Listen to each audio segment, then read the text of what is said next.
Hi everybody, Jeff Yasteen here. And by the way, make sure to subscribe to my YouTube channel. Just go to Jeff Yasteen Guru and click subscribe. Now, when the stock market gives you a gift, you want to take it. And we certainly got one when it came to Beyond Meat. Back in early April, I said to buy Beyond Meat, and at the time the stock was trading around $66 a share. The stock rallied 50% in a few weeks' time, and then it sold off to around 90. I wrote a second article saying bigger gains are ahead, and I suggested that latecomers now had another chance to buy in after my initial stock recommendation. So now, flash forward to the current time, we have Beyond Meat shares trading above $130 a share. I think it's time to sell and take a very quick 100% gain in about 6 weeks' time. Now, they don't all work out like this, but it is really nice when they do. And in this case, we had some great factors working for us, and these are the same kinds of factors that I look for when I'm recommending stocks from my newsletter, Total Wealth Insider. Now, the first factor is one of the preeminent ones that we always try to keep in mind for my newsletter, and that is that Beyond Meat was an undervalued stock. In this case, an undervalued growth stock. As I first noted, how much would you pay to own shares in a company that, despite the COVID-19 headwinds of the moment, is still set to nearly triple its profits in 2021 to 68 cents a share, and then nearly double them again to $1.20 a share in the following year? And I was speaking about 2022. Well, that's the whole point of owning growth stocks. If you have a company where its earnings are rising by 50%, 100% or more in a year or two, it's easy enough to justify a high price earnings ratio, which is part of the whole thing when you're owning a growth stock, is that you never expect them. You should never expect them to drop to a level in which a price earnings ratio, you take a stock's price and divide it by its upcoming annual earnings per share. And usually you're going to see a growth stock have a multiple of at least 20, if not 30, and these days much, much higher. And that's simply a factor of, number one, the strong business model of the company. And also we have to keep in mind that for the Federal Reserve these days, having cut interest rates to basically zero, that also has a tendency to elevate a price earnings ratio for a good company. And that's certainly the case with Beyond Meat. The second factor is that Beyond Meat really had terrible sentiment among investors on Wall Street. Now, last year, analysts were tripping all over themselves after Beyond Meat's IPO to recommend the stock when it was even above $200 a share. And the stock basically was having its post-IPO honeymoon. And of course, that was before the coronavirus and all that too as well.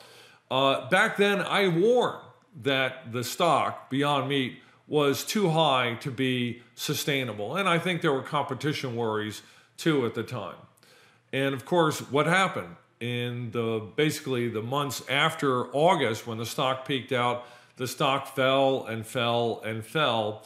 And usually with investment brokerage houses, they'll find different reasons to hate the stock. And usually for a good company, the reasons have some sort of flaw or another in them.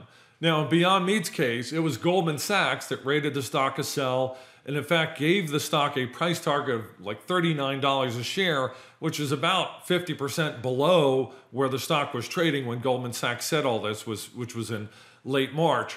And the reason why Goldman Sachs made this call was because they believed that plant-based menu offerings might lose their appeal with restaurant chains because food service is a big part of Beyond Meat's revenue, total revenue.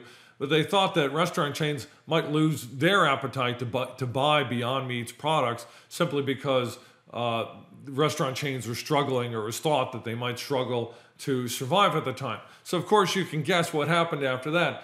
Beyond Meat, just a couple of weeks later, announced a deal with Starbucks to use Beyond Meat's product to bring out a meatless breakfast patty for Starbucks, breakfast morning menu offerings, and they were doing that at the US and Canadian locations for the chain. So this is just part and parcel of what you see happening with stocks as they bottom. You often see Wall Street throw in the towel on them, and yet the stock doesn't go down. And often there'll be a trickle of news coming out that will help the stock to then improve sentiment. And then investors come in, investors like us. Now, the third factor here is luck. Now, I think investors make their own luck when you buy good companies at good prices, though. Unexpected good things do tend to happen. Now, call it what you will, serendipity, a fluke, Dame Fortune. But what we're really talking about here is putting the odds in our favor by owning a good stock. Now, in Beyond Meat's case, the tragedy of the virus outbreak was hurting workers at the meatpacking plants in the Midwest.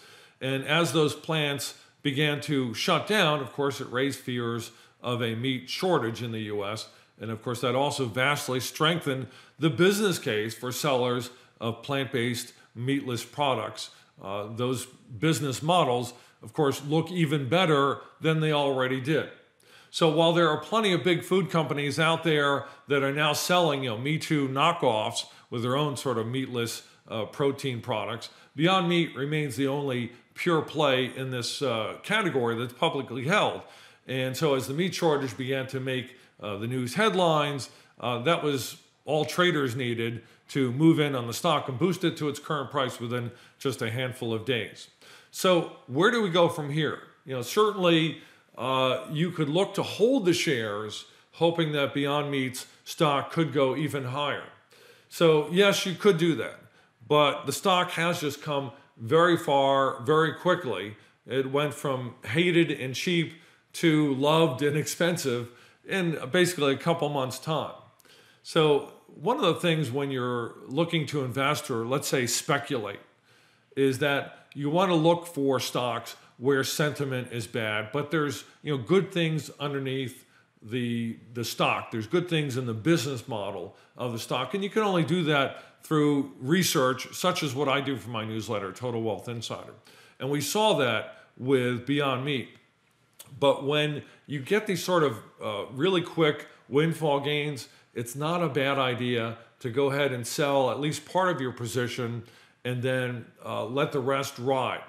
Or you can sell all of it and look for other opportunities, and then also keep an eye on the shares of a company like Beyond Meat. And when the shares backtrack some, and almost every good stock, every good growth stock does this, it'll go up 10, 20, 30%, and usually will retrace sometimes half or more of that gain. And that represents a good spot to buy in. The key point is getting a good entry point, and that's where you want to look and again buy on those pullbacks.